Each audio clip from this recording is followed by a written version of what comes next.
Assalamualaikum warahmatullahi wabarakatuh. Mohon maaf tadi saya ngetik pin message, jadi supaya teman-teman tahu kita lagi ngebahas apa. Oke, seperti yang saya janjikan, hari ini saya akan ngebahas topik From Zero to Hero bersama Mas Hendy Stiono, yang sudah tidak perlu dikenalkan lagi. Beliau adalah founder dan owner dari Baba Raffi. Sekarang sudah menjadi corporation. Saya kenalnya itu tahun 2000 berapa ya? 2015 kali.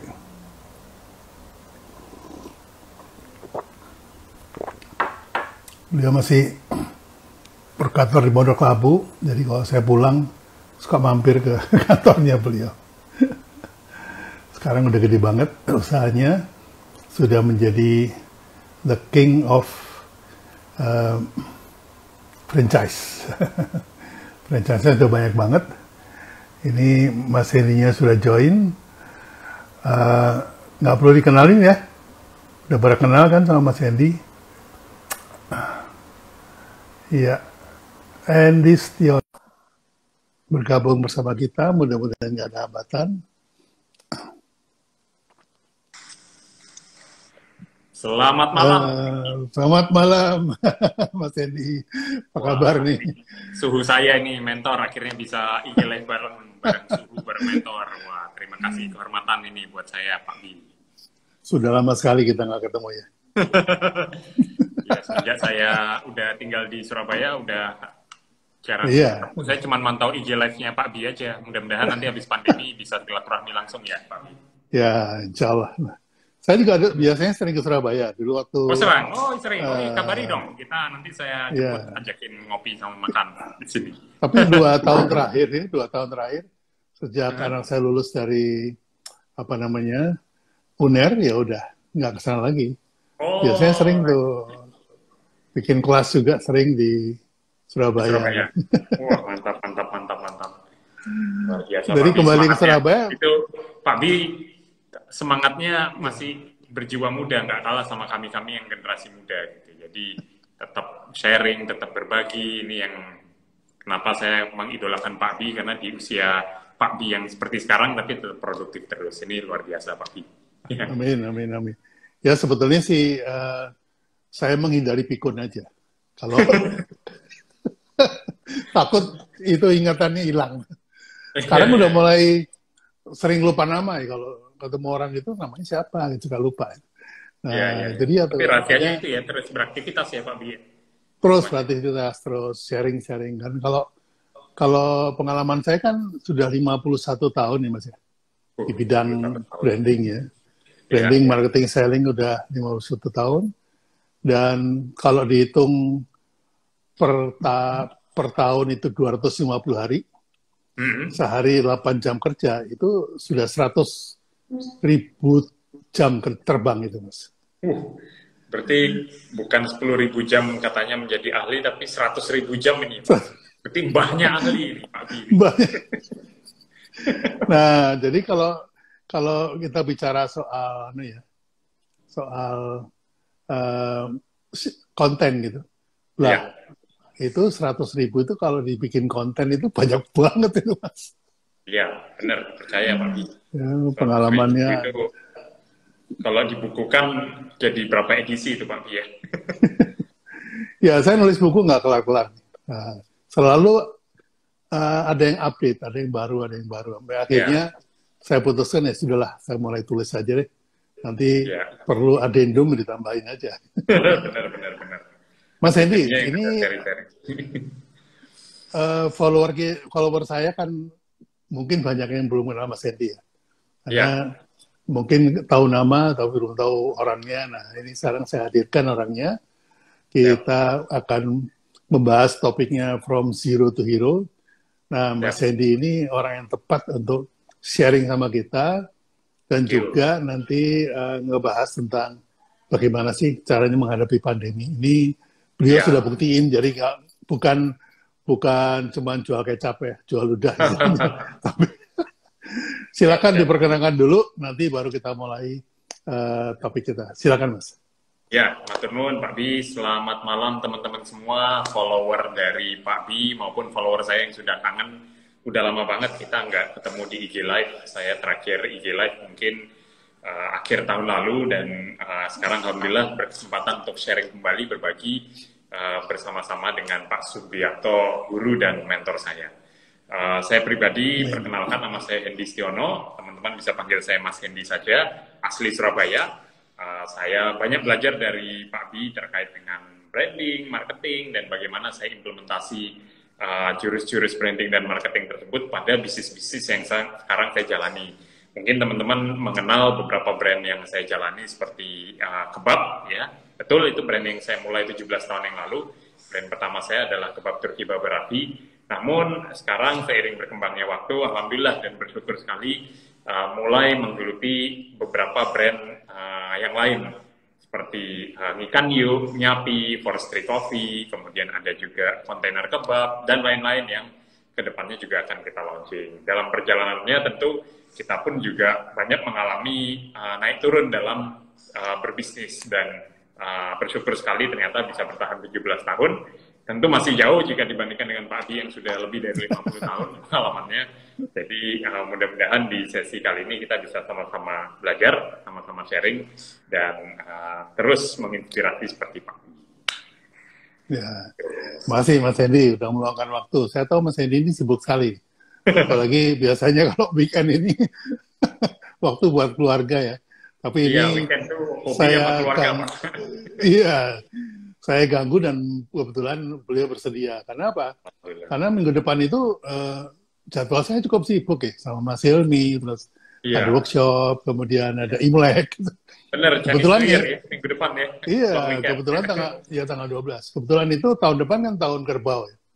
Iya. Nah, itu tahun saya itu, Mas. Wah. Tahun saya. Jadi, yang ininya sionya kerbau, wah siap-siap naik daun nih tahun ini. Kebetulan saya kerbau tanah, jadi tahun depan kan kerbau logam ya, kerbau emas. Ya. Jadi ya mudah-mudahan cocok lah. Baik, Mas Hendy. Buat semua Pak Bi. Ya, mudah-mudahan dikasih panjang usia, jadi kita tetap bisa silaturahmi. Oke, Mas Hendy. Kita semua pengen dengar nih. Jadi mulai usaha Babarafi 17 tahun yang lalu itu awalnya gimana, kemudian kalau yang sudah baca sih tahu lah ya, tapi banyak mungkin yang belum baca, diceritain aja biar seru. Kemudian sampai sekarang itu sudah ada berapa ratus cabang, Mas? Silakan. Ya. Jadi kalau flashback dari perjalanan bisnis dan wirausaha yang saya jalani, saya memulai di tahun 2003, jadi udah 17 tahun, memulai dari satu gerai kecil. Jadi persis seperti kebetulan mungkin yang banyak follow saya itu adalah teman-teman yang base-nya adalah usaha mikro. Karena persis saya pun juga menjalani dengan skala bisnis yang sama di awal. Jadi dengan bermodalkan satu gerai kecil, satu gerobak kecil, saya memulai untuk mendirikan bisnis pertama saya, yaitu kebab. Yang bayangkan 17 tahun yang lalu belum ada orang jualan kebab. Jadi kita harus mengedukasi market, memperkenalkan kepada pasar, apa itu makanan kebab, apa itu jenis hidangan Timur Tengah yang sudah kita sesuaikan dengan lidah orang Indonesia, yang ternyata justru mendapat respon positif. Jadi dari awalnya kita mulai dari satu gerai di tahun 2003, alhamdulillah sering berkembangnya waktu, kita mulai memberanikan diri untuk buka cabang. Dan zaman itu belum ada eranya sosial media, kalaupun ada sosmed cuma ada Friendster dan Facebook itu juga baru awal-awal banget. Jadi promosi via sosial media nggak seperti sekarang gitu ya. Jadi saya banyak melakukan promosi yang bersifat offline, dan kemudian itu coba kita implementasikan marketing tersebut ke bisnis yang saya jalani di awal. Ternyata bersyukur sekali berjalan cukup baik. Kita dari satu gerai dalam 1 tahun bisa buka 6 cabang.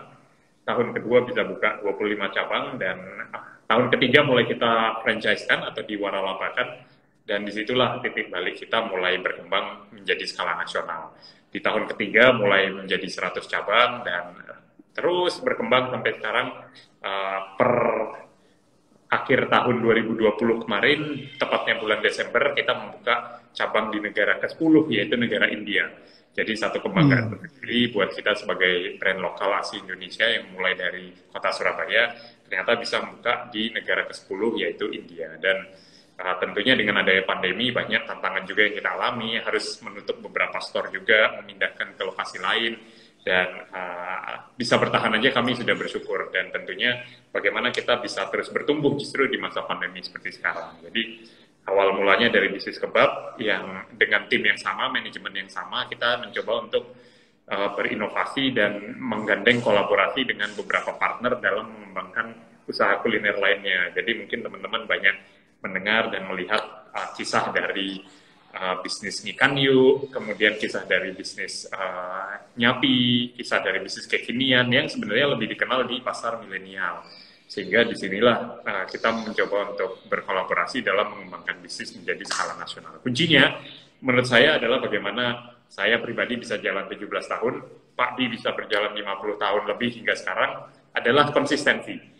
Tidak mudah memang membangun konsistensi dan tidak mudah dalam kita berikhtiar dalam menjalankan bisnis yang kita geluti dari awal hingga sekarang dengan fokus pada bidang tersebut. Namun apa yang dilakukan dengan oleh Pak Di dalam hal marketing dan branding, apa yang saya lakukan dalam hal F&B dan dunia franchising, ini begitu kita fokus di bidang tersebut, itu membuat kita tentu menjadi yang ahli di bidangnya. Dan bukan hanya itu bagaimana kita bisa terus melakukan regenerasi terhadap anak-anak muda yang kemudian bisa kita gandeng menjadi partner ke depan. Seperti itu Pak Bi. Jadi yang saya lakukan adalah konsisten 17 tahun, fokus di bidang F&B, fokus di bidang franchising, dari awalnya 1 gerai hingga berjumlah 1.000 gerai lebih di 10 negara. Demikian Pak Bi. Oke, jadi Mas Edi ini fokusnya ke F&B dan franchise. Iya. Tapi tentunya dalam business management itu kan banyak sekali yang harus dikuasai ya, nggak cuma sekedar 2 bidang itu aja. Betul. Karena ada marketing, ada operation, ada sumber daya manusia, kemudian ada financing dan segala macam. Nah, sebelum melangkah jauh, Mas, Anda ini sekolahnya di Surabaya, SMA-nya atau kemudian kuliahnya saya dengar di ITS, terus menceng ke F&B itu gimana ceritanya, Mas? Ya, jadi benar banget Pak Bi. Ya, melengkapi yang tadi Pak Bi utarakan bahwa dalam komponen bisnis itu nggak hanya dalam operation aja, tapi ada aspek marketing yang kita juga harus pelajari, karena hari ini juga kita lagi highlight sama mbahnya marketing, suhunya marketing gitu ya. Jadi benar, semua aspek kita harus kuasai dalam bisnis in general.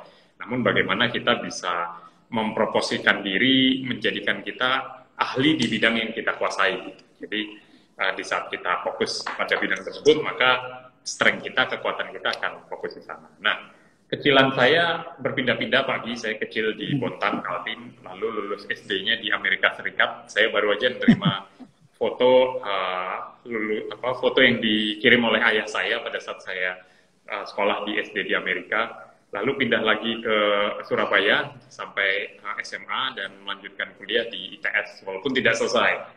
Jadi kemudian di situ saya mulai menjalani bisnis, bergabung dalam banyak komunitas dan asosiasi, hingga terakhir saya mengambil pendidikan formal executive education di Harvard Business School bersama Ahmad Zaki, founder Bukalapak, dan Gibran, founder eFishery. Di situ saya mengambil kelas CEO yang diadakan oleh Harvard khusus executive education. Namun kuncinya adalah bagaimana kita mencari ilmu yang relevan dengan kebutuhan perkembangan bisnis kita. Di saat saya mau belajar tentang manajerial, saya akan cari fokus pada materi-materi tentang manajerial. Pada saat saya mau belajar tentang marketing, branding, ya saya juga cari yang memang menguasai dan ilmunya bisa saya implementasi dalam bisnis. Salah satunya saya belajar dari Pak Asma. Jadi kuncinya adalah pendidikan itu, ilmu itu nggak pernah berhenti, baik secara informal maupun formal, selama itu relevan dengan bisnis yang kita jalani. Ya, sebaiknya kita pelajari dengan baik. Ya, gitu. Belajar itu dari mana saja, Mas ya.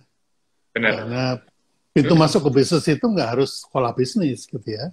Karena pintu masuk ke bisnis itu bisa dari mana saja. Kayak saya juga pintu masuknya kan dari seni rupa. Dari seni rupa Pak Bi. Masih relevan, SMA-nya, masih kreatif karena ya, ada unsur seninya, ada artnya. SMA-nya itu SMA pasti alam, jadi harusnya masuknya ke teknik ya. Tapi karena diamanahi untuk masuk ke seni rupa, jadi masuk seni rupa. Ya. Kemudian baru setahun udah dilamar untuk kerja di perusahaan ya, akhirnya drop out lah istilahnya. Berarti OD juga ya, baru tingkat 1 tahun 69 ditawarin kerja jadi art director, gaji $2.000 ya, terima aja. Di zaman itu $2.000 besar sekali Pak Bi. $2.000 itu dapat 3 sepeda motor Honda waktu itu. Iya, zaman itu luar biasa itu. Karena saya tanya ayah saya, ini saya lanjut sekolah kuliah apa kerja ya? Wah, kamu kuliah kan buat cari kerja, udah kerja aja gitu.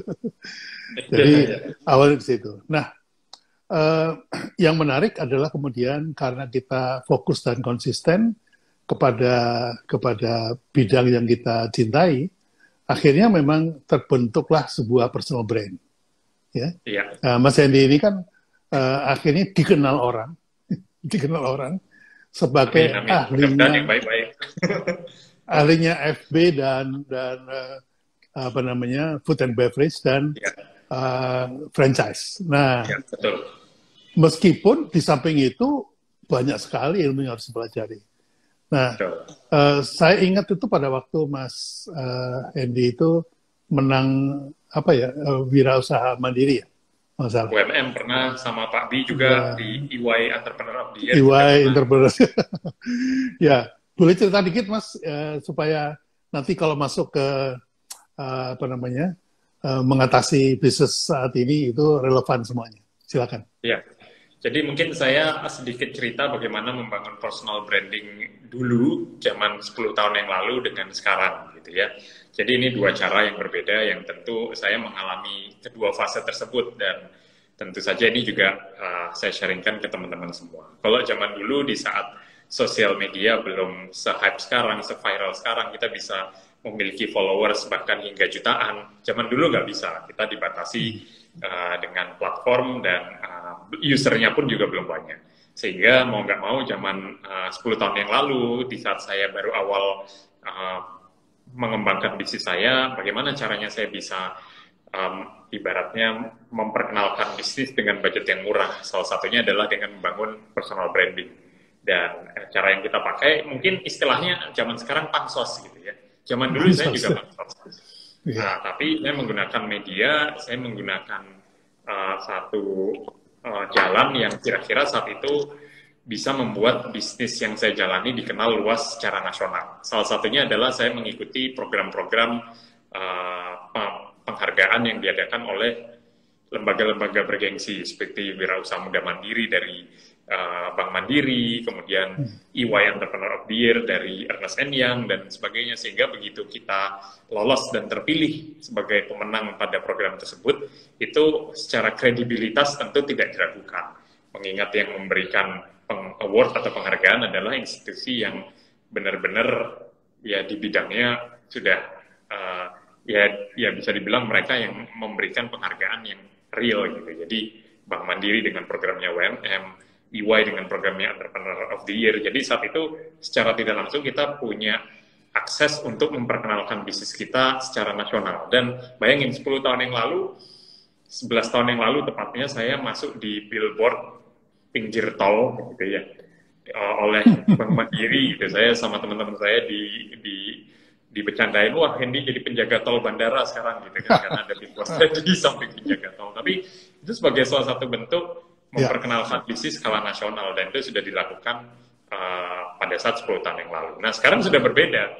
Ya, tentu dengan kreativitas, kuncinya adalah membangun personal branding yang unik, yang berbeda.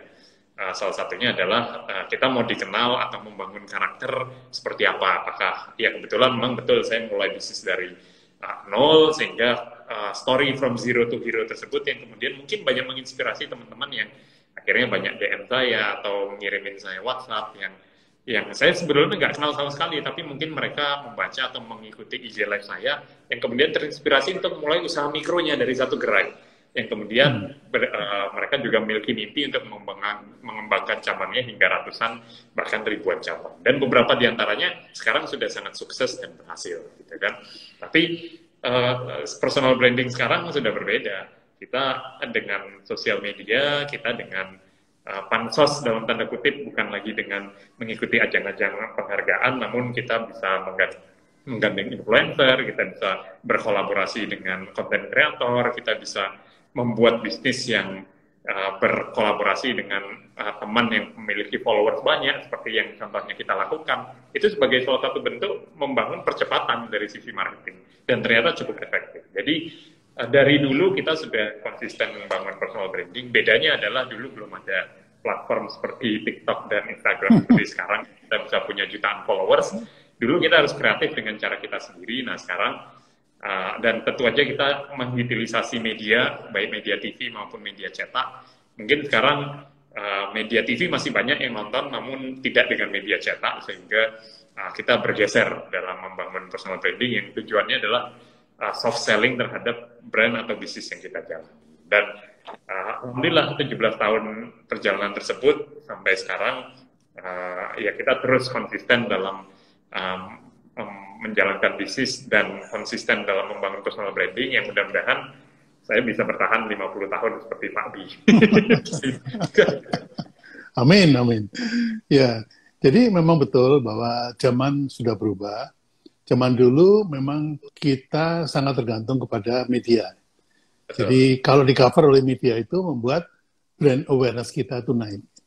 Nah pada zamannya itu yang dilakukan sama Sandy itu sama. Saya pernah lakukan juga, yaitu mengikuti sebuah event yang kemudian dipublikasikan oleh media. Jadi itu yang disebut sebagai publicity event. Jadi event-event yang dilakukan oleh Citra Pariwara, dilakukan oleh SCTV waktu itu ya, dilakukan oleh RCTI itu kami juga ikutin gitu. Dan kebetulan tahun 91 saya menang Citra Pariwara. Waktu itu saya baru bikin perusahaan tahun 89, perusahaan sendiri ya. Sebelumnya kan sama teman. Kemudian tahun 90, film pertama yang saya buat di perusahaan sendiri itu menang Citra Pariwara. Sehingga itu di cover di mana-mana sampai Kompas halaman 1 itu Mas. Jadi ada teman dari Amerika bilang, nih gue baca di Kompas lo menang ya, wah selamat. Itu cara kita untuk melakukan brand awareness pada zaman itu. Nah setelah itu terus naik terus ya. Jadi memang teman-teman juga bisa belajar dari situ. Di zaman itu memang kita butuh media orang lain, karena kita nggak punya media. Tapi di zaman sekarang, everybody is a media. Jadi setiap orang adalah media. Tinggal Anda bisa bikin konten apa enggak, gitu. Setuju. Nah, konten yang menarik. Nah, kebetulan saya memang tukang bikin konten. Kan. Dulu kan klien saya nggak bisa bikin konten, jadi saya bikin konten, kemudian dipasang di media orang lain. Kalau sekarang saya bikin konten, ya saya pasang di media saya sendiri kan gitu. Nah, ini adalah salah satu contoh bahwa kita bebas untuk membangun brand kita. Tinggal sekarang karena brand itu adalah trust, kita mau tahu kepercayaannya di mana. Mau trustnya di produknya atau trustnya di orangnya kan itu.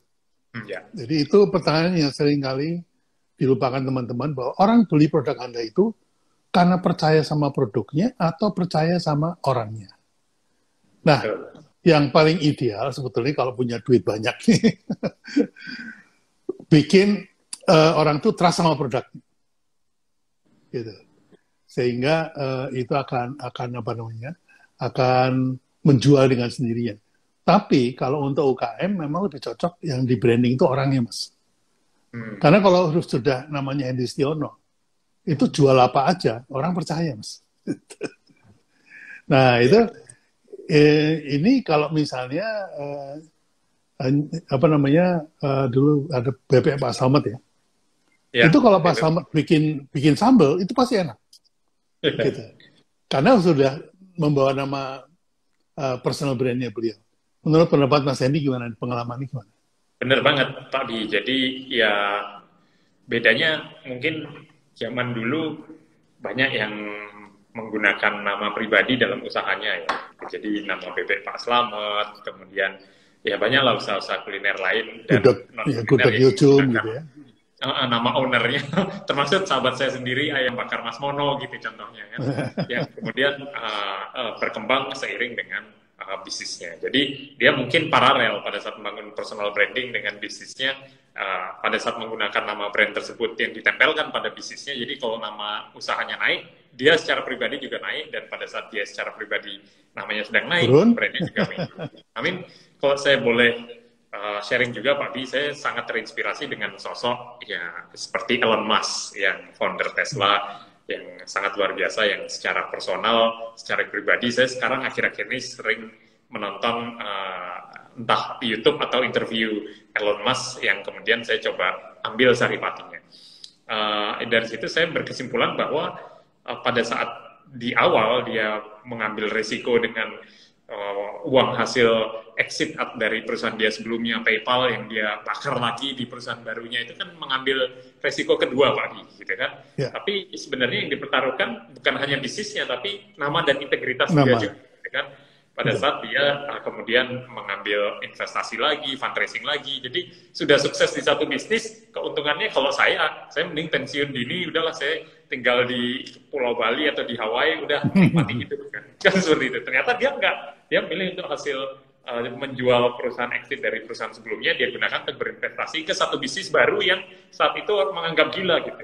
Kendaraan listrik, siapa yang berpikir kendaraan listrik? Kemudian SpaceX, orang tinggal di luar planet bumi dan sebagainya, itu ide-ide, mimpi-mimpi yang dianggap gila gitu. Tapi dia berani membakar seluruh uangnya sendiri, bahkan menggandeng investor lagi dalam mengembangkan bisnis. Tentu itu tidak lepas dari personal branding Elon Musk dan integritas yang dibangun. Tapi ya bisa kita lihat sekarang hasilnya, Tesla valuasinya udah luar biasa dan dia bahkan sudah menjadi orang terkaya di dunia.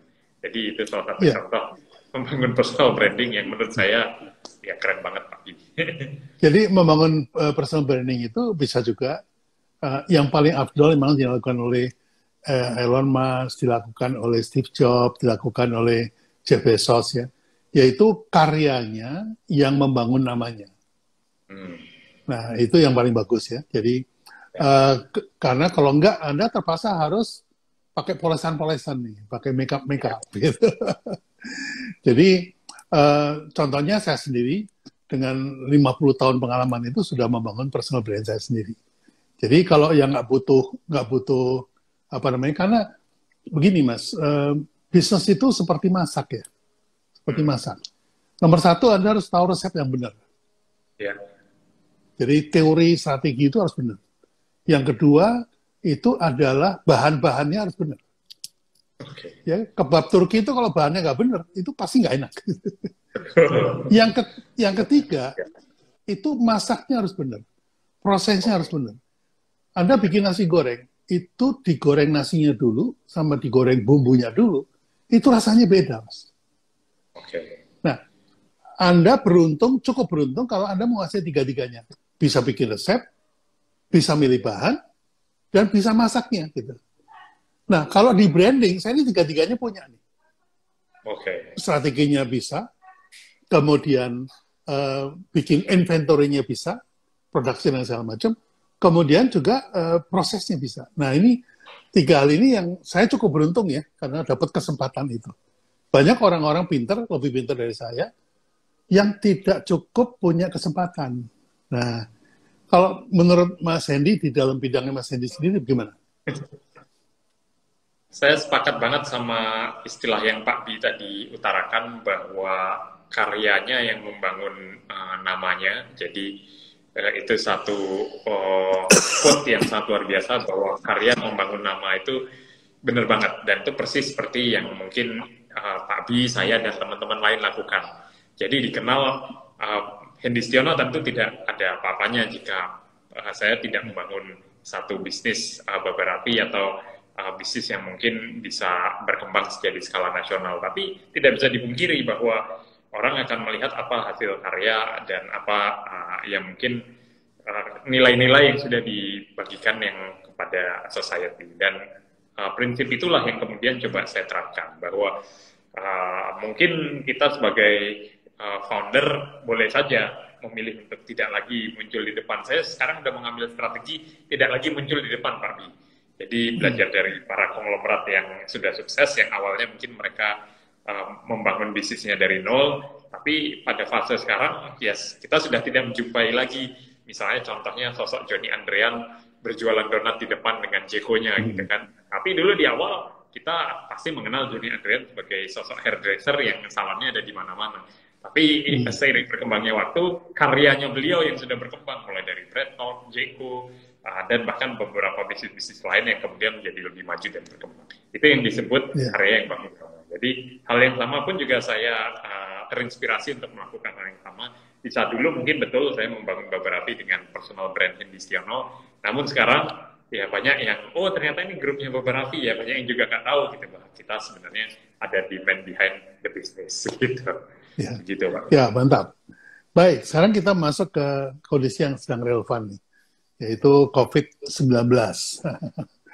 Ini kondisi ini kalau menurut saya adalah termasuk kondisi makro environment. Jadi kejadian di luar kemampuan kita untuk mengontrolnya. Ini given sifatnya. Jadi ada 4 bidang yang sifatnya given. Yang pertama adalah ekonomi, kedua teknologi, ketiga public policy atau aturan pemerintah, yang keempat adalah kultur. Kalau kulturnya berubah atau kulturnya menolak, nggak bisa juga dilakukan juga. Gitu. Jadi dari mulai ekonominya tidak mendukung, atau misalnya peraturannya tidak mendukung, atau misalnya teknologinya tidak mendukung, itu pasti nggak bisa kita lakukan.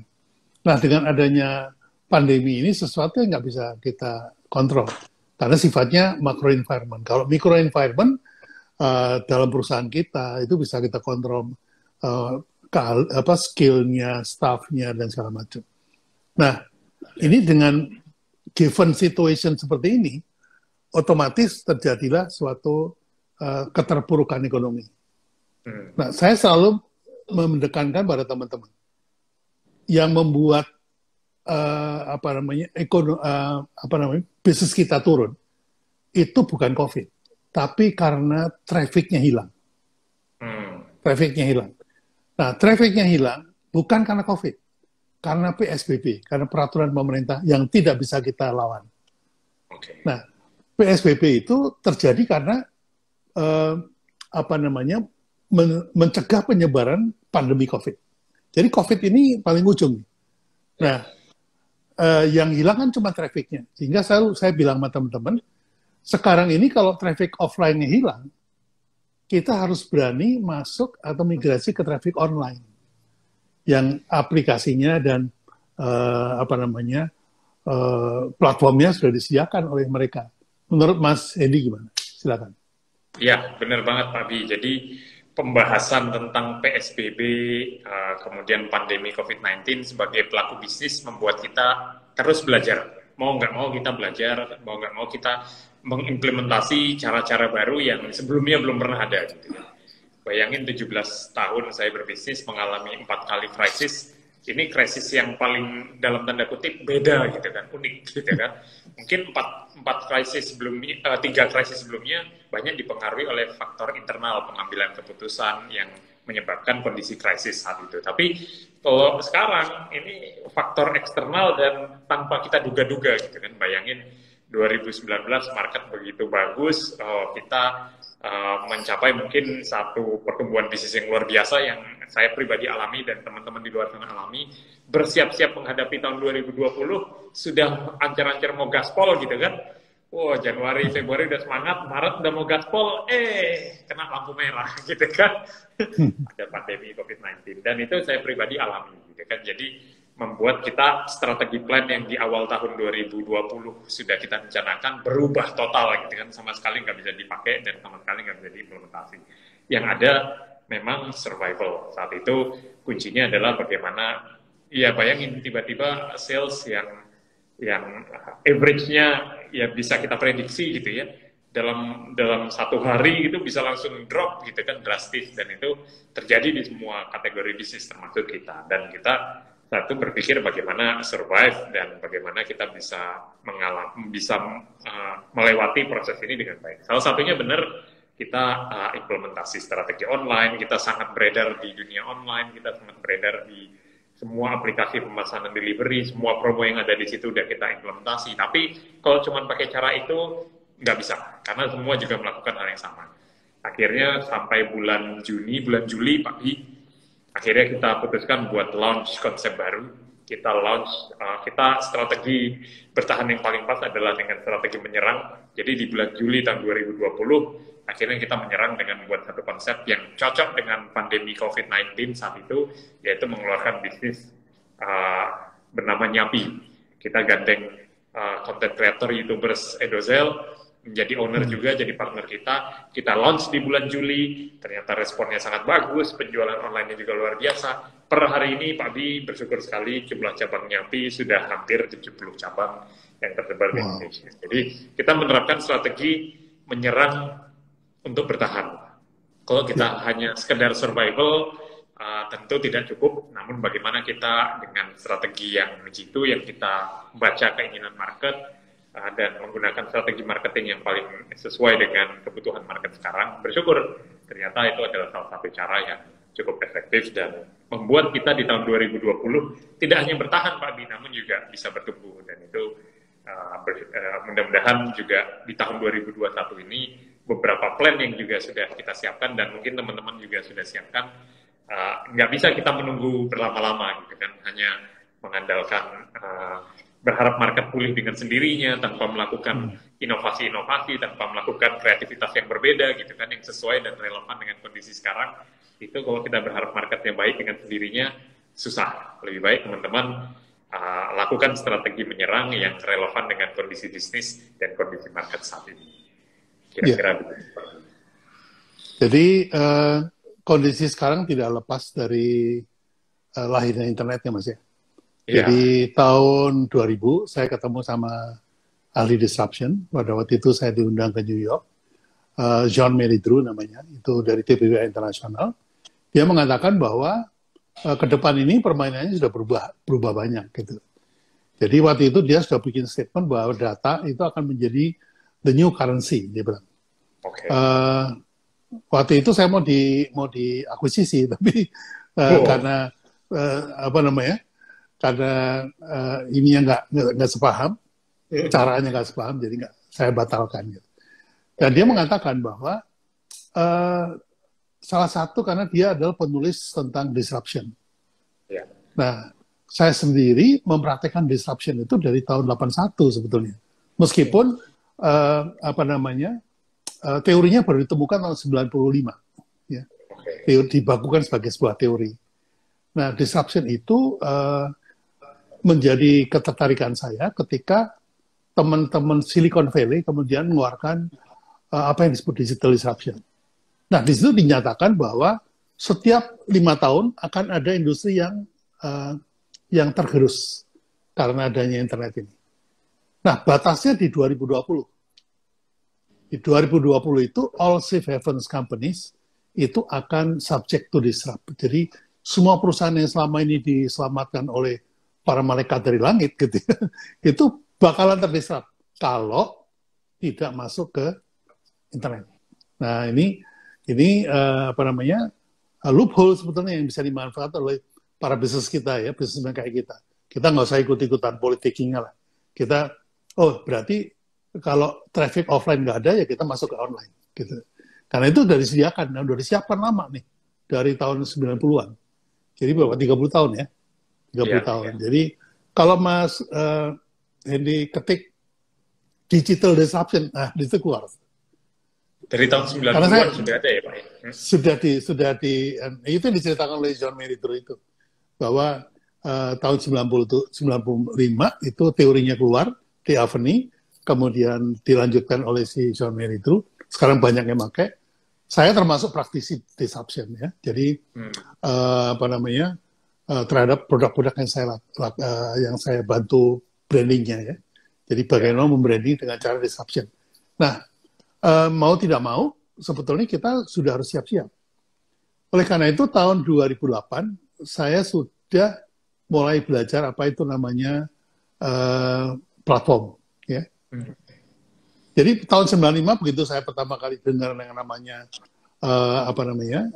ERP, itu saya sudah membiayai pembuatan ERP meskipun gagal.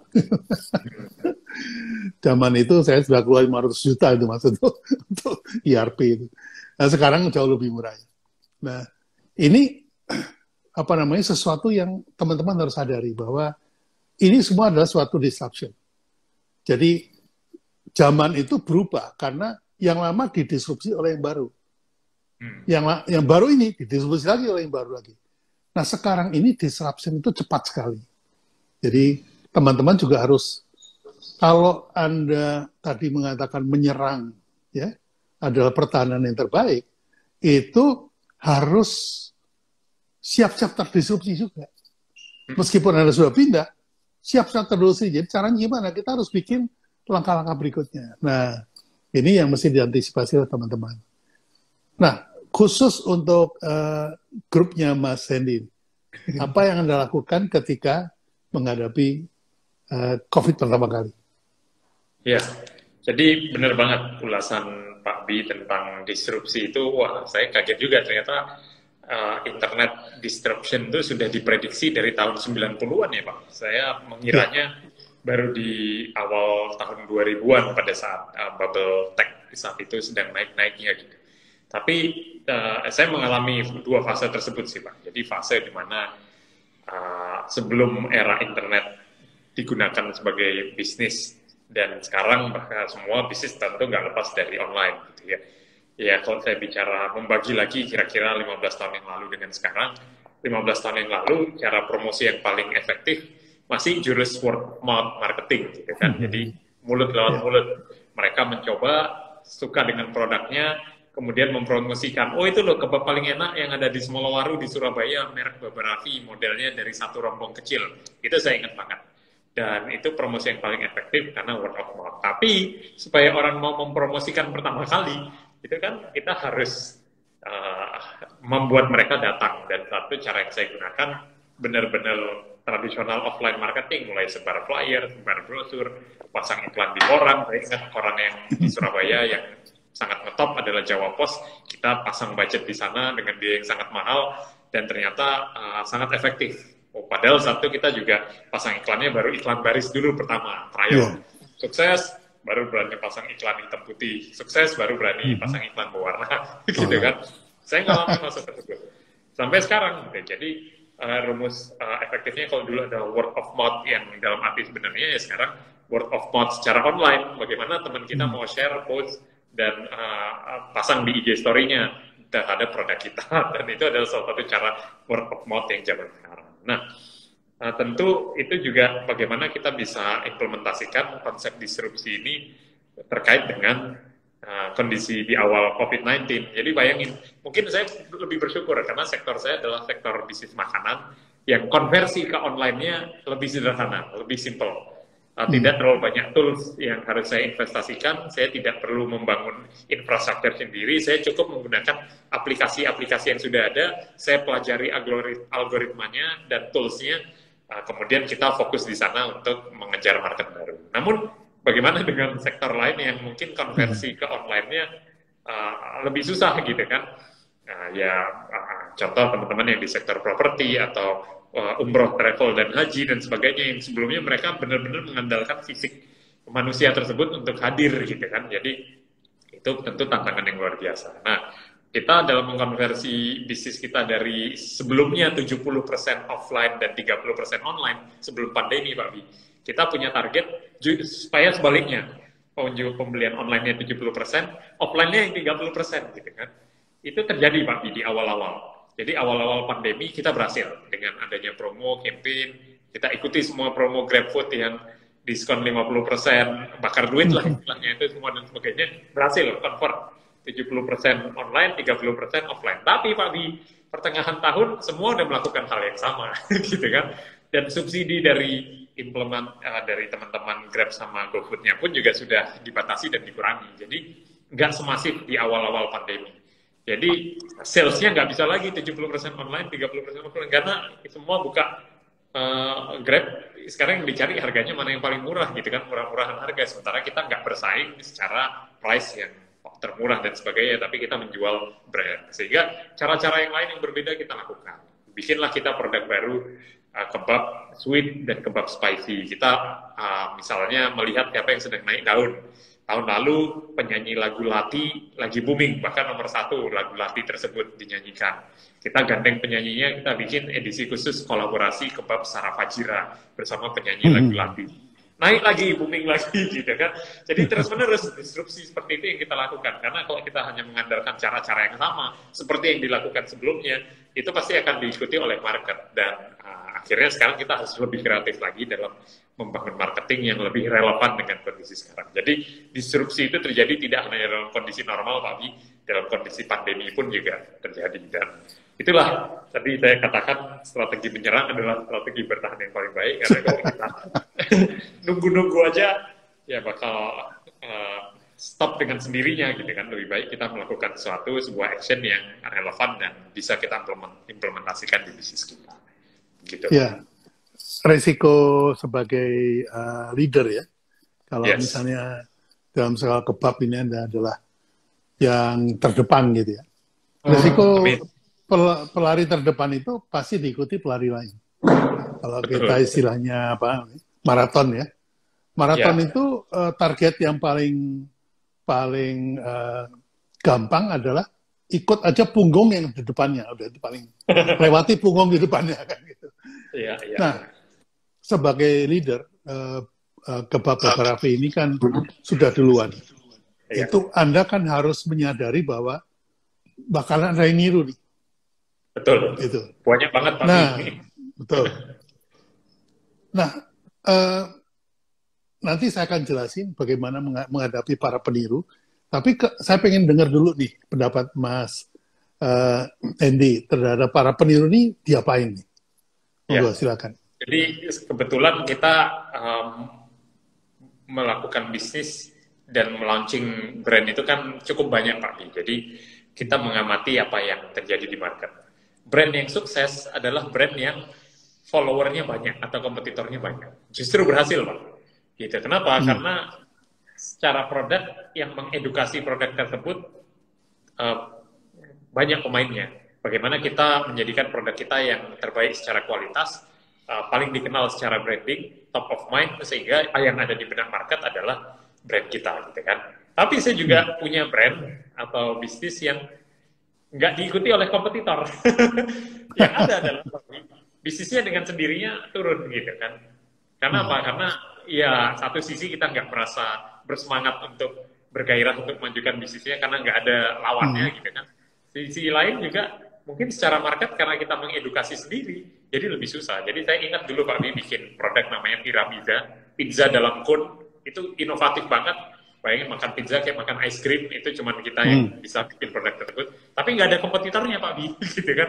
Sehingga dengan produknya turun, gitu kan. Piramida. Jadi saya menyimpulkan bisnis yang baik adalah bisnis yang ada followernya, yang ada kompetitornya, sehingga membuat kita lebih bersemangat dalam berinovasi dan mengeluarkan kreativitas versi terbaik kita. Ya, jadi ini sikap yang sangat profesional, bahwa jangan lupa bahwa ketika kita membuat sebuah produk kategori, di dalam produk kategori itu kita sendirian, maka mau tidak mau kita mesti membuka pasar sendiri. Karena industrinya semuanya tanggung jawab kita. Tapi kalau kita punya beberapa pesaing, maka mereka juga akan membangun industri itu. Sehingga kuenya makin besar. Nah, ini bahwa pesaing itu dibutuhkan. Jangan pesaing dimatikan. Pesaing itu dibutuhkan agar supaya kuenya makin gede. Nah, sekarang ketika sudah masuk ke dalam laci itu istilahnya, itu bagaimana caranya supaya kita yang paling top, paling depan? Nah, di situ kita adu kreativitas. Di situ kita harus berani melakukan mendisrupsi produk sendiri. Jadi kill your own product before somebody else kill your product. Nah ini yang Wah, luar biasa takutnya Pak Bi. ya emang itu harus dilakukan. Kalau enggak, nanti orang akan meniru terus gitu. Nah, Oke. bagaimana Anda menghadapi para peniru ini? Ucapan terima kasih sama mereka. Ucapan Mengucapkan terima kasih sama ya, penirunya, gitu ya Pak? Gimana ya ini Pak? bahwa Anda sudah meniru kami, gitu. Dan kita kasih nasihat bahwa lebih baik lagi kalau produk Anda itu Anda giniin, Anda gituin, Anda giniin, Anda gituin. Gitu. Oke. Dengan demikian Anda akan menjadi orang yang lebih ahli dari mereka, karena bisa ngeritik produknya kan. Jadi dengan semangat, terima kasih Anda sudah bergabung dalam industri ini, dalam kategori ini, sehingga kue kita akan semakin besar. Kita bisa bagi-bagi kue secara lebih besar gitu. Nah, saran saya supaya konsumen itu Anda harus punya produk yang sempurna. Nah, menyempurnakan produk Anda dengan cara gini, kita kasih sharing, itu mereka jadi malu hati, satu. Yang kedua, orang persepsinya, wah Mas Hendy ini lebih jago nih, karena bisa ngasih saran. Gitu. Nah, ini yang, kalau dengan demikian kan tidak ada gitu, harus motong kaki orang ya. Iya. Jadi nggak perlu ngejelek-jelekin orang lah, istilahnya gitu. Meskipun Betul. di dalam saran itu ada ngejelekinnya juga sih, tapi kan caranya halus ya. Iya. Nah ini tip buat teman-teman juga. Jadi saya kira kita udah cukup banyak nih dapat masukan dari Mas Hendy. Sekarang kita mulai jawab pertanyaan-pertanyaan. Silakan teman-teman yang mau menjawab, bertanya. Nanti akan saya bacakan. Pertanyaannya jangan ke saya ya, pertanyaannya ke Mas Hendy, karena Tapi Mas nanti Hendy tamu saya. dibantu jawab juga sama Pak Bi. Pak Bi juga. Ya, saya tambahin lah, saya tambahin. Siap, Pak Bi. Oke, ini ada pertanyaan dari Rangga Adityan. Cara marketing apa yang harus dilakukan kalau kita baru mulai bisnis agar target pasar bisa mengenal produk kita? Nah, ini dari pertanyaannya, kita tahu ini pemula nih, Mas Hendy. Ya. Pemula, nggak apa-apa. Dijelasin aja, monggo silakan. Ya, sebenarnya kalau bahas marketing itu bisa panjang sekali. Gitu. Mungkin perlu satu sesi khusus lagi, Pak Bi. Khusus membedah strategi marketing. Karena ya nggak bisa dipungkiri, sekarang cara-cara marketing juga terus berevolusi dan saya mengikuti karena saya passionate di situ. Saya memiliki passion yang luar biasa terhadap marketing. Saya ambil satu contoh aja deh. Mungkin ini sebagai satu ilmu marketing yang mungkin bisa kita terapkan karena sedang tren, sedang hits. Sekarang lagi musim jurus-jurus marketing S3 kalau istilah anak milenial sekarang. Marketing S5 lah, marketing S3 gitu kan. Jadi mereka membuat satu gimmick yang bikin orang penasaran. Ya misalnya tokonya di Police Line atau tokonya lagi digerebek atau gimana, terus diposting di akun gosip-gosip gitu kan, yang sering kita jumpai akun gosip online gitu, yang followernya banyak gitu kan. Kemudian heboh viral, store-nya ditutup, tokonya ditutup, apa dan sebagainya gitu kan, masuk akun gosip. Nggak taunya 2 hari kemudian ada informasi bahwa toko tersebut meluncing brand baru atau produk baru. Ternyata ditutup sementara karena sedang mempersiapkan satu menu baru yang sedang di-launching. Dan ternyata hype-nya luar biasa booming. Nah, cara-cara tersebut bisa kita lakukan. Kita, dalam tanda kutip yang saya ceritakan tadi, pansos dengan akun yang followernya banyak, dengan strategi S3 marketing, sekarang lagi musim. Hal-hal seperti itu teman-teman bisa lakukan. Bikin orang penasaran, bikin customer penasaran. Jadi kalau kita mau launching menu baru, ya bisa gunakan jurus penasaran. Kalau yang saya lakukan, saya menggunakan jurus kolaborasi dengan influencer. Jadi saya mengutilisasi teman-teman yang memiliki follower banyak, diajak collab, dan kemudian kita launching bersama, gitu kan. Atau bisa pakai cara ketiga, kalau kita punya budget lebih, ya kita bisa gunakan strategi pasang ke target market yang sesuai dengan produk kita. Kalau produk kita kuliner misalnya, pasangnya di akun-akun foodies. Entah itu foodies di kota tersebut, misalnya kita di kota Surabaya, saya di kota Surabaya, semua akun foodies yang ada di Surabaya saya pasang placement gitu kan, dengan konten yang menarik, konten yang bagus, konten yang bikin penasaran. Begitu semua akun foodies di Surabaya ngomongin dan posting, percaya pasti produknya akan booming dan viral. Tapi cara ini tentu membutuhkan budget karena kita placement di semua akun foodies. Tapi hal yang sama juga sudah saya lakukan dari 10-15 tahun yang lalu. Mengumpulkan hasil keuntungan, saya pasang iklan di Jawa Pos, mulai dari iklan baris sampai iklan hitam putih sampai dengan iklan berwarna gitu kan. Budgetnya juga tanpa mahal, tetapi ternyata efektivitasnya juga luar biasa. Banyak orang yang mengenal produk kita, bahkan akhirnya mengambil kemitraan dan mengambil franchise brand dari beberapa, sehingga baliknya berkali-kali lipat. Kalau kita bisa menerapkan strategi konten yang baik dalam konteks apapun, hasilnya akan luar biasa. Itu sih Pak. Ya, ini banyak pertanyaan yang nampaknya nih masih rancu nih, Mas Hendy, antara marketing, mana branding, mana selling ya, masih rancu. Ini sebetulnya petanya harus kita kuasai. Sebelum kita terjun ke perang, itu kita harus pegang peta. Jadi itu yang harus kita lakukan. Kita harus tahu, oh ini peta marketingnya kayak gini. Kemudian perlu selling nggak sih gitu? Apa kita perlu branding gitu? Jadi ini kalau nggak tahu, memang pertanyaannya pun sudah kelihatan bahwa kayak contohnya bagaimana sih cara marketing produk yang baru supaya orang pada tahu gitu kan, itu sebenarnya termasuknya promotion ya, termasuknya dalam marketing itu. Kalau marketing modern yang paling basic itu adalah 4P ya. Produknya harus bagus, kemudian price-nya harus terjangkau, kemudian distribusinya, place-nya harus benar. Nah, promotion-nya harus benar. Ini kan yang ditanya teman tadi kan promotion sebetulnya. Promotion pun juga ada 4, sebenarnya kan.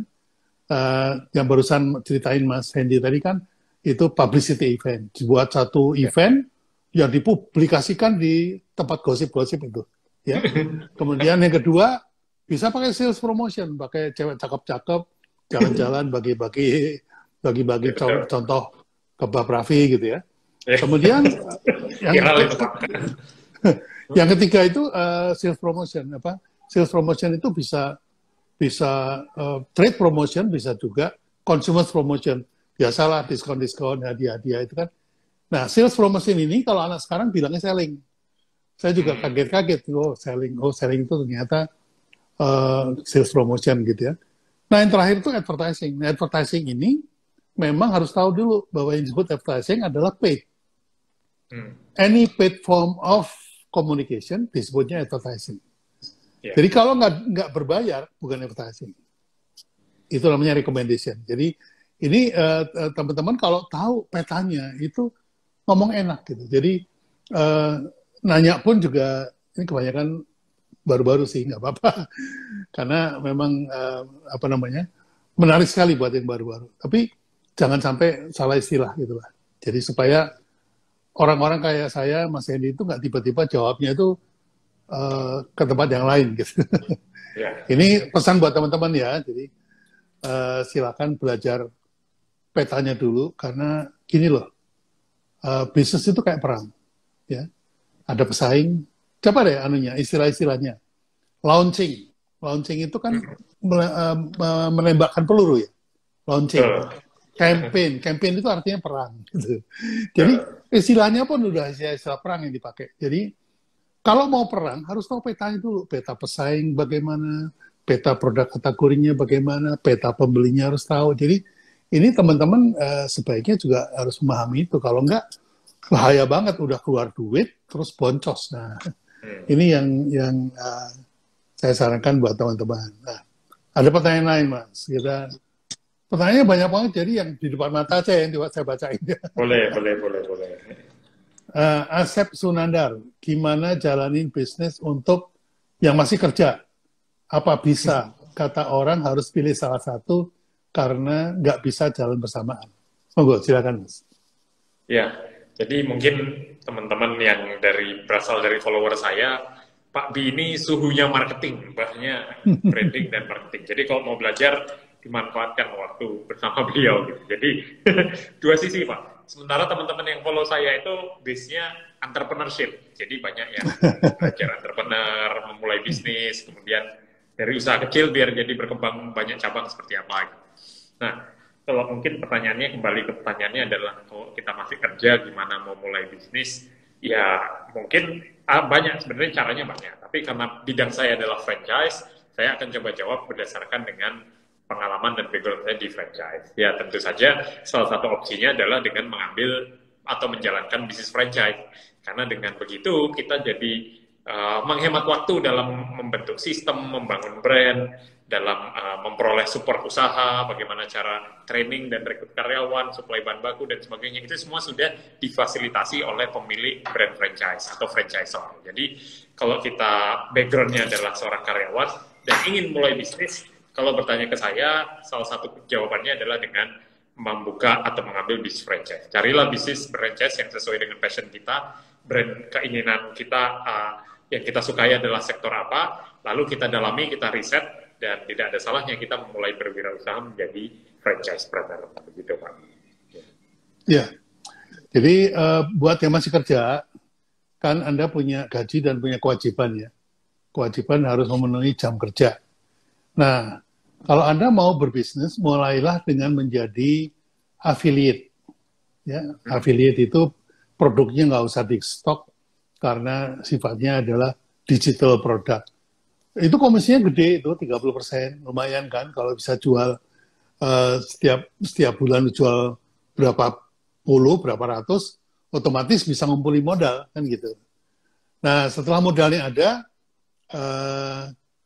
selain affiliate bisa di dropship. Kalau dropship itu produk yang bersifat fisik, nah bisa di reseller. Reseller itu belajarnya tok, di rumah nyetok, kemudian belajar memanage resiko, termasuk bagaimana ngirim dan segala macam. Ini supaya tahu dan punya database pembeli.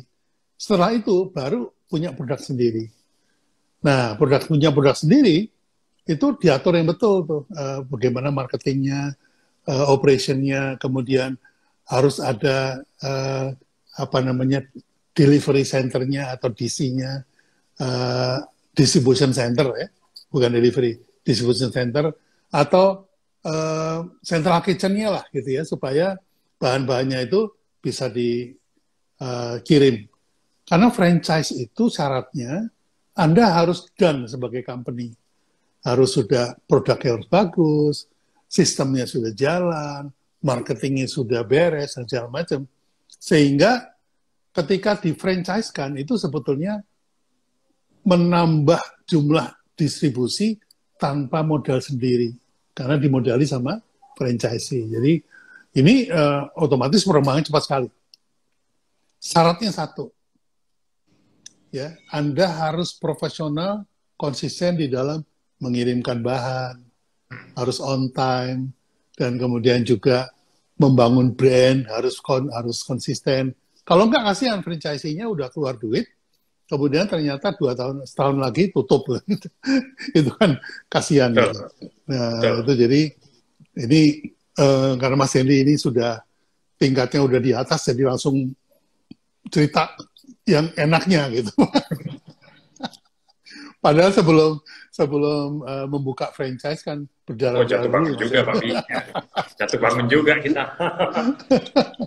Iya, menyiapkan staff yang sudah bisa dipecah gitu ya. Betul. Anda bikin satu tim, kemudian bikin 1,5 tim, yang setengah begitu udah jadi ditanam di tempat franchise kan gitu ya.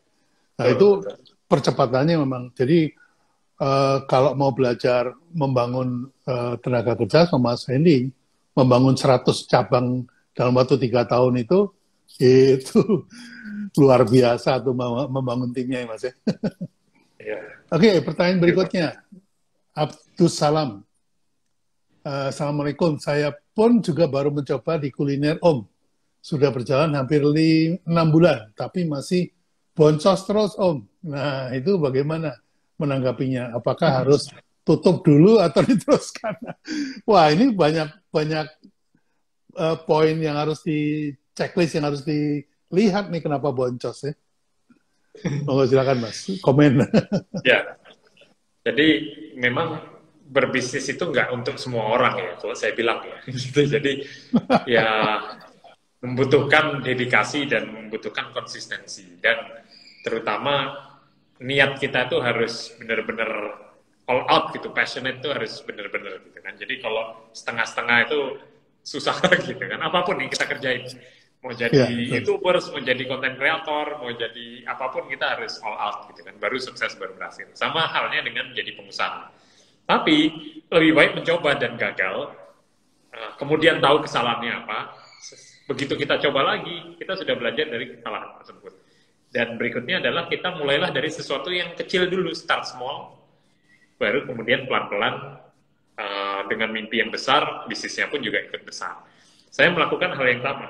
Jadi di saat saya dulu nyambi bisnis sambil melakukan aktivitas lain, satu saya kuliah, hasilnya pasti nggak maksimal. Tapi begitu saya sudah fokus dalam berdedikasi dalam membesarkan bisnis, lama-lama juga semakin membesar. Dan saya juga mulai dari yang kecil dulu.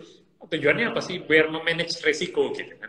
Kalau langsung gede, tiba-tiba saya harus menggadaikan sertifikat BPKB atau menggadaikan sertifikat rumah. Artinya saya mempertaruhkan risiko bisnis dengan sesuatu yang tidak pasti gitu kan. Bisnis kan tidak pasti.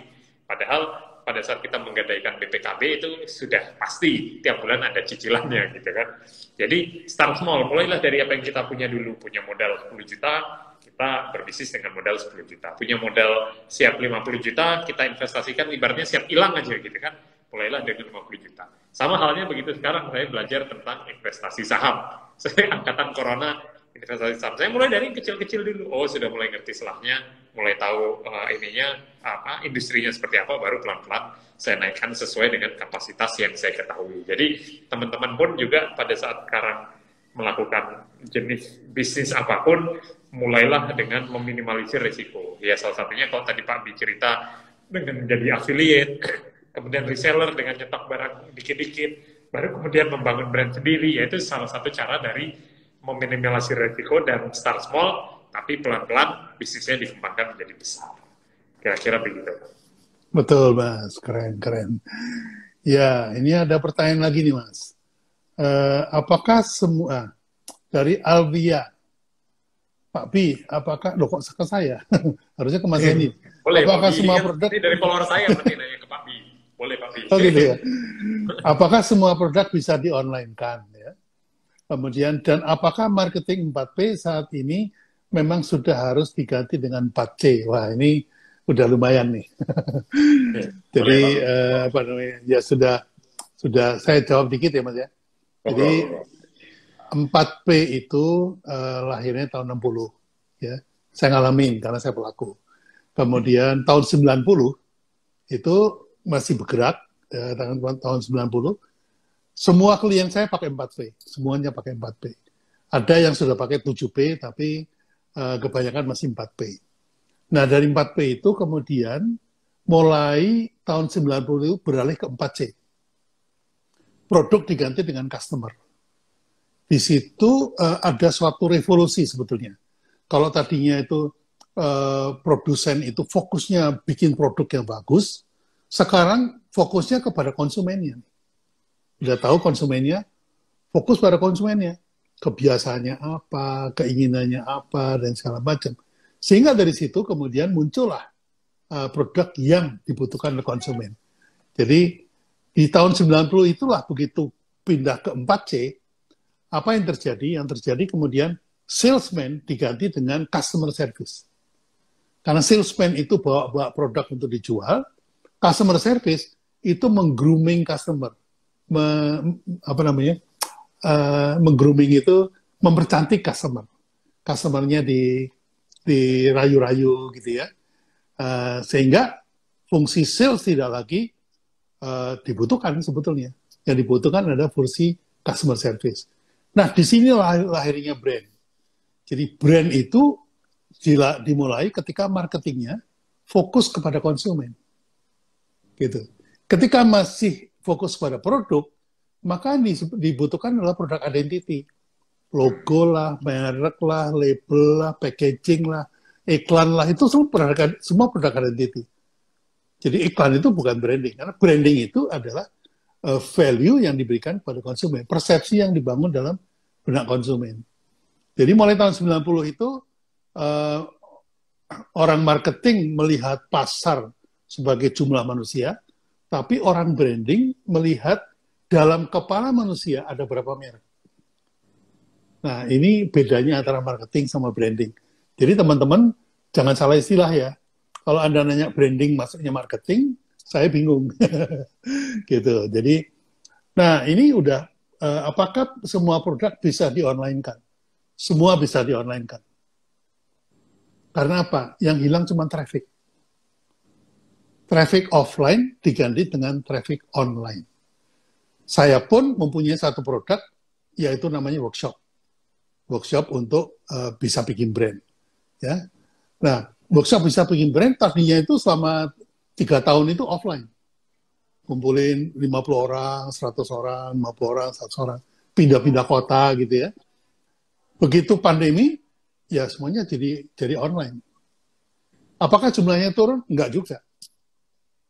Jumlahnya tetap bisa 100 lebih malah ya. Karena apa? Karena teman-teman tuh nggak perlu harus terbang ke Jakarta, nggak harus datang, nggak harus nyewa hotel, segala macam.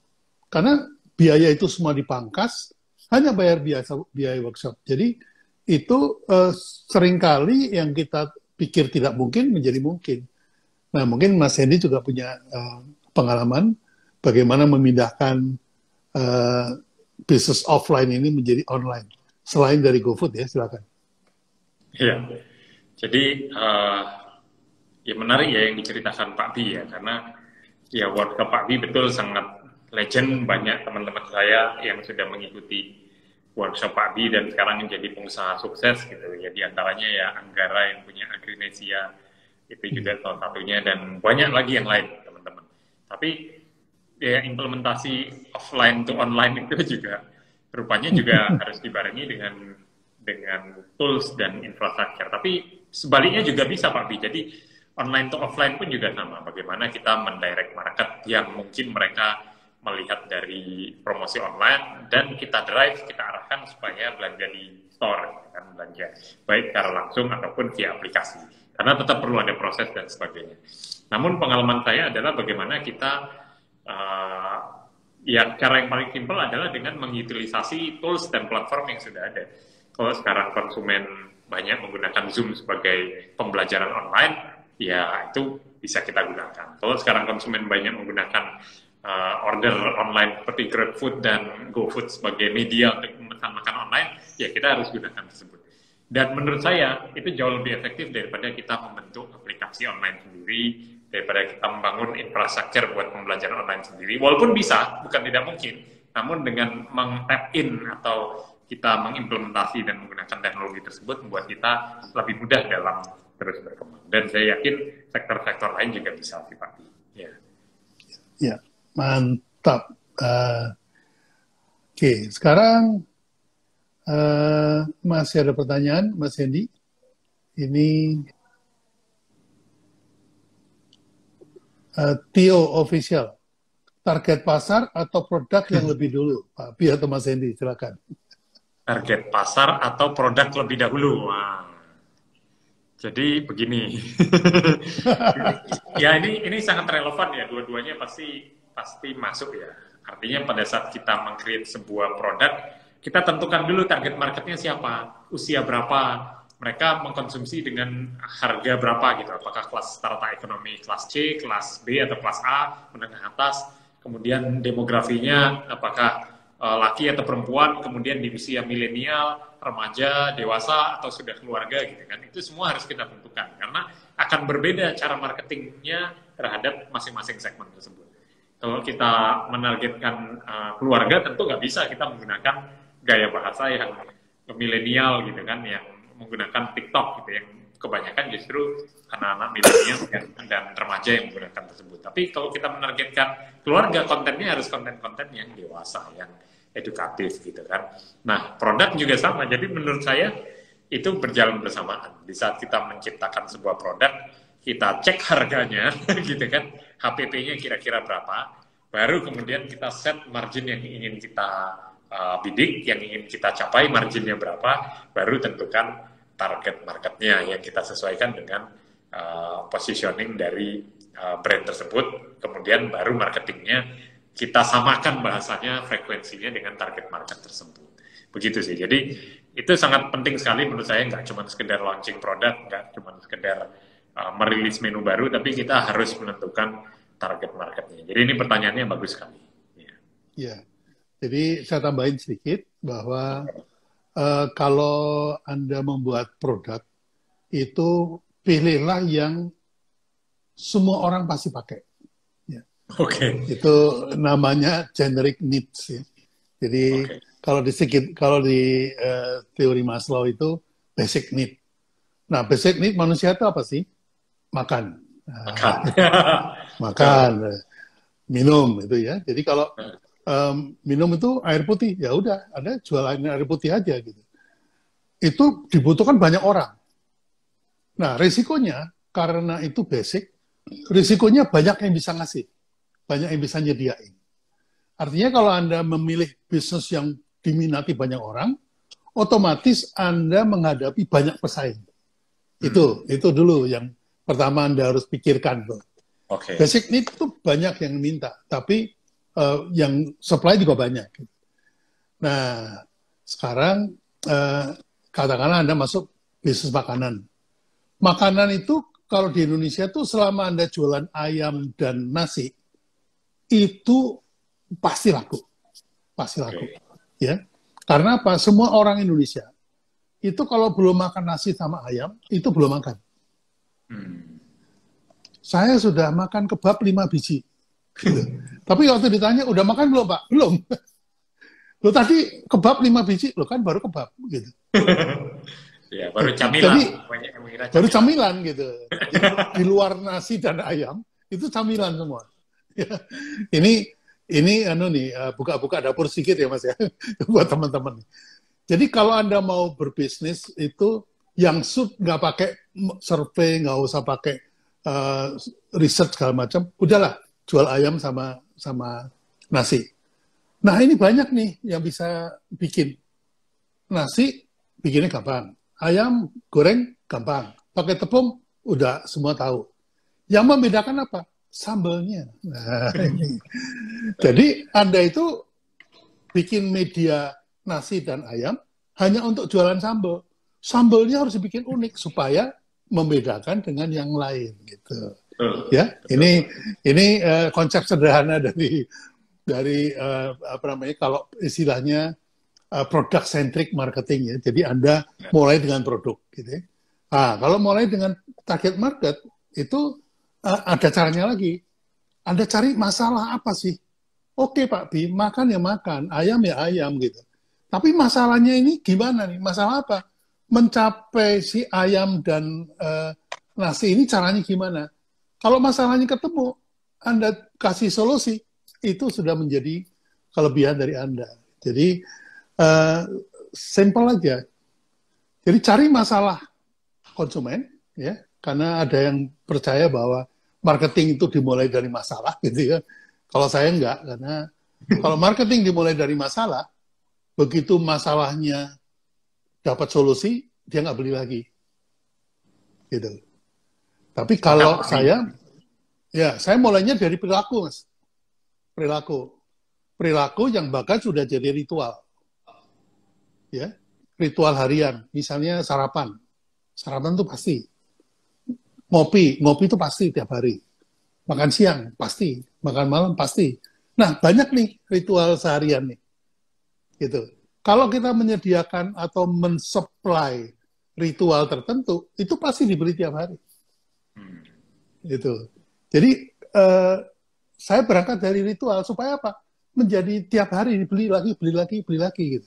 Tapi kalau masalah, saya lapar nih, udah beli makanan karena itu solusinya. Begitu selesai nggak beli lagi, gitu. Nah ini yang harus lebih dalam lagi mendalaminya. Jadi nggak cuma sekedar target market kayak gitu ya. Benar Pak Bi, itu benar banget. Kalau saya nambahin dikit Pak Bi mengenai perilaku. Jadi pada saat saya meluncing bisnis yang tahun 2019 saya launching, saya mengamati perilaku konsumen itu benar-benar detail. Apa sih yang konsumen makan sebagai menu utama gitu kan. Dan benar yang Pak Bi tadi katakan, nasi, ayam sama sambal gitu kan. Jadi konsumen pasti nggak lepas dari itu, nasinya, ayam sama sambal. Akhirnya saya mencoba untuk berinovasi, mengamati yang perilaku dari konsumen. Nasi, ayam, sambal, saya ganti dengan produk saya yang bernama Ngikan gitu kan. Jadi saya meluncing Ngikan. Awalnya nasi, ayam, sambal, saya ganti dengan nasi liwet. Nasi putihnya saya ganti nasi liwet. Ayam tepungnya, ayam goreng tepungnya saya ganti dengan ikan tepung goreng gitu kan.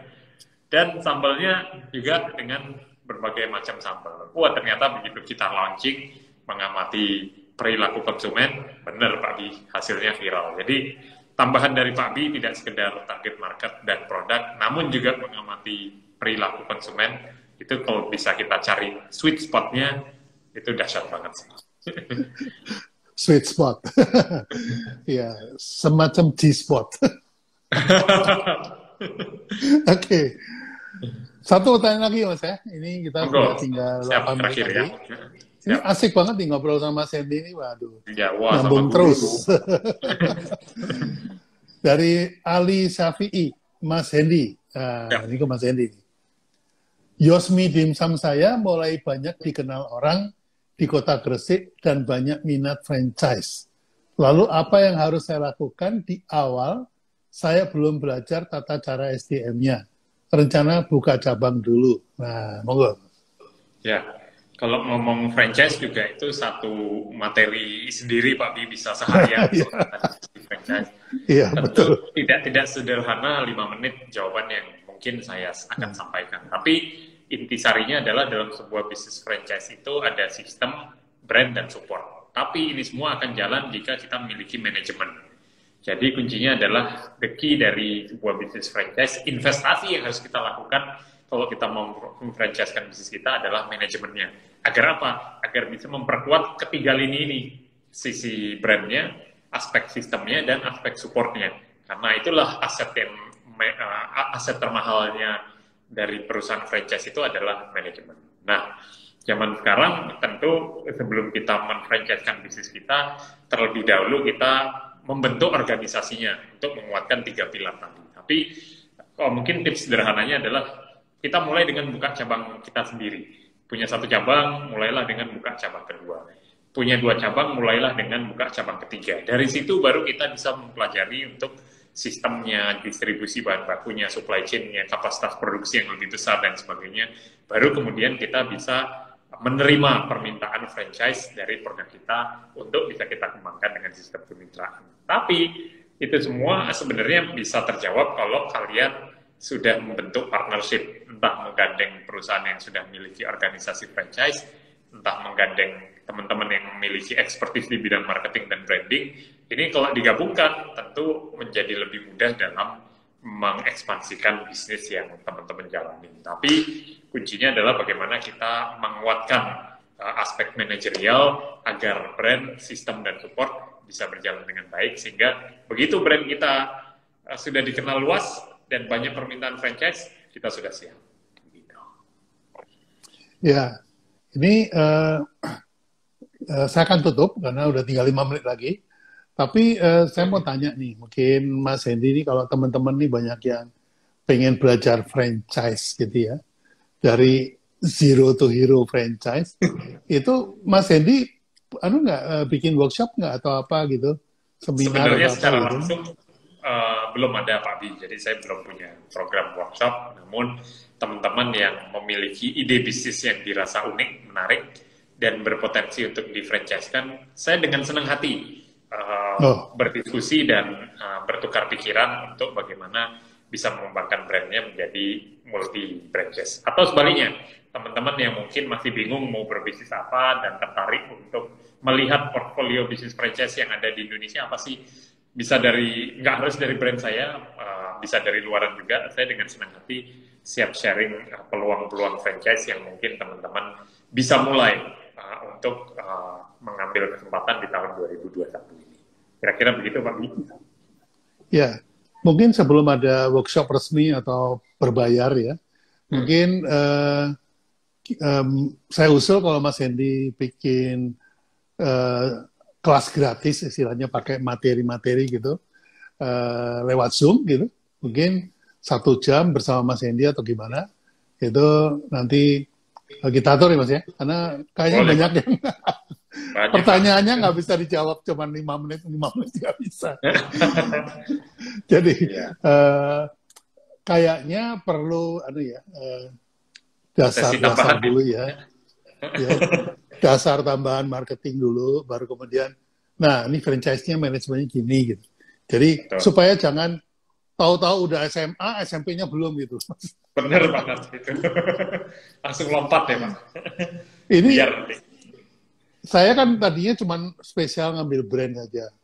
Betul. Karena apa? Karena demi kepentingan personal brand, supaya gampang dikenal, ya udah Pak B itu ngambil praktisi brand. Padahal dari tahun 81 saya ini juga CEO dari perusahaan saya gitu. Berhubungan sama banyak CEO juga, berhubungan dengan banyak marketing strategi juga. Jadi tapi supaya fokus saya hanya ke branding aja. Tapi lama-lama saya kegeret ya Mas. Kegeret ke marketing, kegeret ke selling. Jadi branding, marketing, selling ini jadi melebar. Jadi, untuk kepentingan personal brand agak tidak fokus sih jadinya. Benar. Oke. Nah, saya akan tutup. Ya. Tapi sebelum menutup, silakan ada pesan-pesan buat teman-teman sebagai closing remark. Silakan Mas Hendy. Ya. Saya ucapkan terima kasih banyak Pak Bi untuk duet IG Live di malam hari ini, ya, dan mudah-mudahan bermanfaat untuk teman-teman semua yang malam hari ini. Wow, ada 307 teman-teman yang partisipasi dalam IG Live. Terus bersemangat mengejar optimisme di tahun 2021. Mudah-mudahan teman-teman bisa mengeluarkan karya-karya terbaiknya, dan mengutip quote dari Pak Bi adalah karyamu yang mengangkat namamu. Jadi terus semangat guys, kita ketemu di tahun 2021 dengan penuh optimisme. Terima kasih. Mantap, luar biasa. Baik, sekali lagi terima kasih untuk Mas Hendy. Terima kasih juga untuk teman-teman yang sudah join bersama kita ngobrol-ngobrol. Mas Hendy sudah janji tadi mau di follow up dengan diskusi yang lebih serius, mungkin lewat Zoom gitu ya. Nanti kita atur bagaimana caranya. Saya bisa membantu untuk sistemnya nanti. Terima kasih banyak sekali lagi. Saya sudah sampai sini. Terima kasih Mas Hendy. Wassalamualaikum warahmatullahi wabarakatuh.